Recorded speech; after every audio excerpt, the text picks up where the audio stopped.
malawak siya. Kaya pala ganun din po pala yung kalaki ng establishment ng Cars Potential. Kaya nga yung yes.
Problema.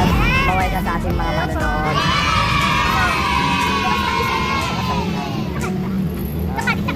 Yan! Pagmati ka naman sa ating mga manonood. Hello po! So, excited ka na ba para mag-ikot? Ipagpatuloy natin ng day 1 to day 2 for San Carlos establishment. Right? Yes! Okay, see you! Bye! Oh, papunta lang! Ladies and gentlemen, Miss Angeline!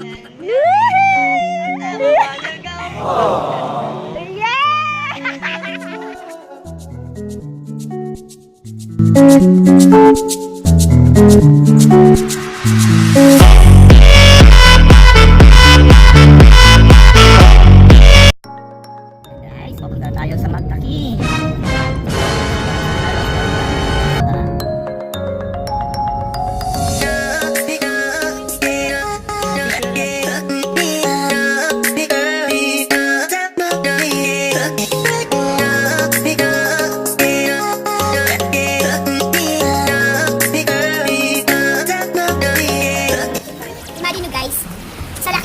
Kailangan mo sa shadow.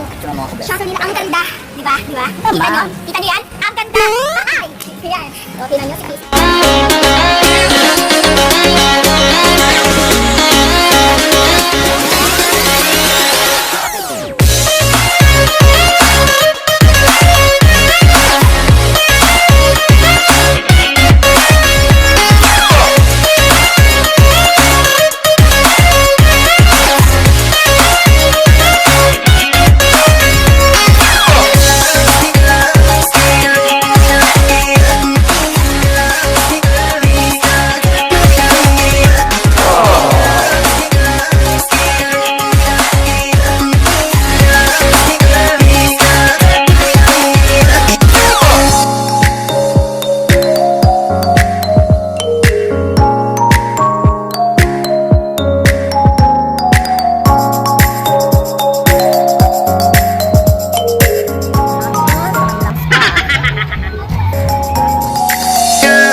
San Pedro.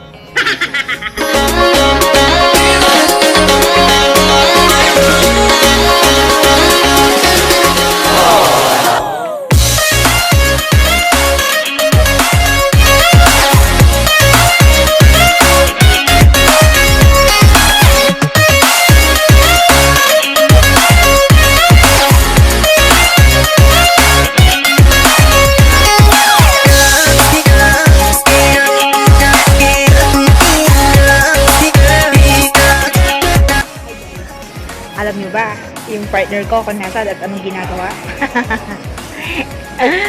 Tignan niyo kung anong pinaggagawa nila. Break time daw nasa natibidad na kami.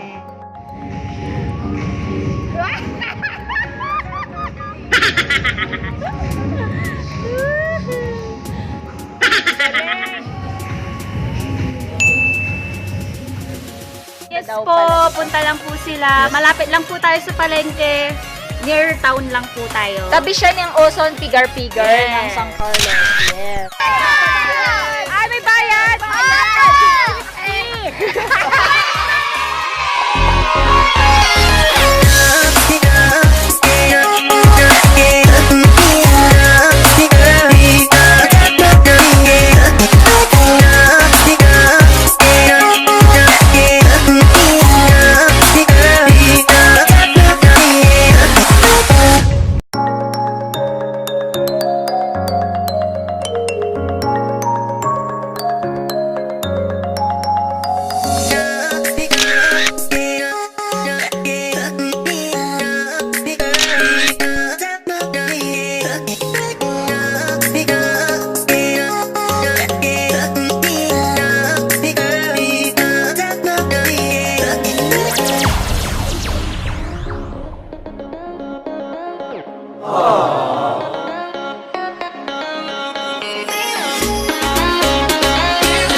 Tayo sa Blue Bamboo. Tapos dito ang foot spa. Magkano pang food spa dito, Pet? Depende po, mama. Wow. Depende po rin sa Depende sa ano. Pero yung pinaka-basic is 290.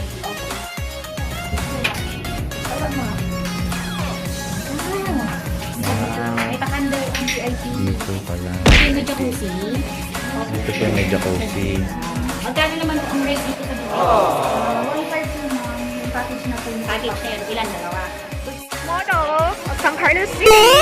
So, andito po tayo ngayon sa town center kung saan dito po yung tinatawag na Food Court Junction. So, Hello. Yan. so pang hanap nyo is yung pangmasa. Pangmasa best. Oh, dito lang.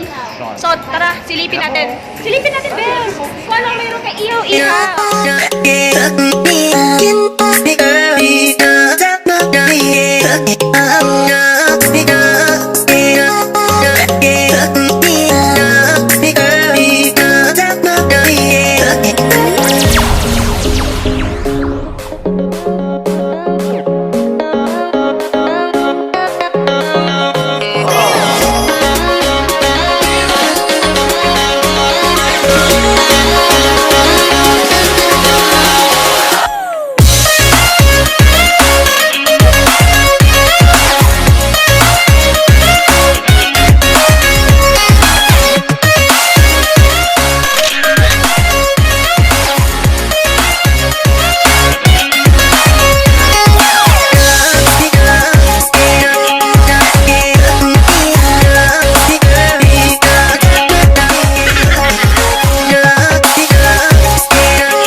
Located po ito sa may tapat ng Sagnas, Ross Borda sa Carlos City, Pangasinan. So, kasama po natin ang isa sa mga may-ari po ng LAPM, okay? So, ito po yung mga, ano nila, what is this? Helmet! Yes!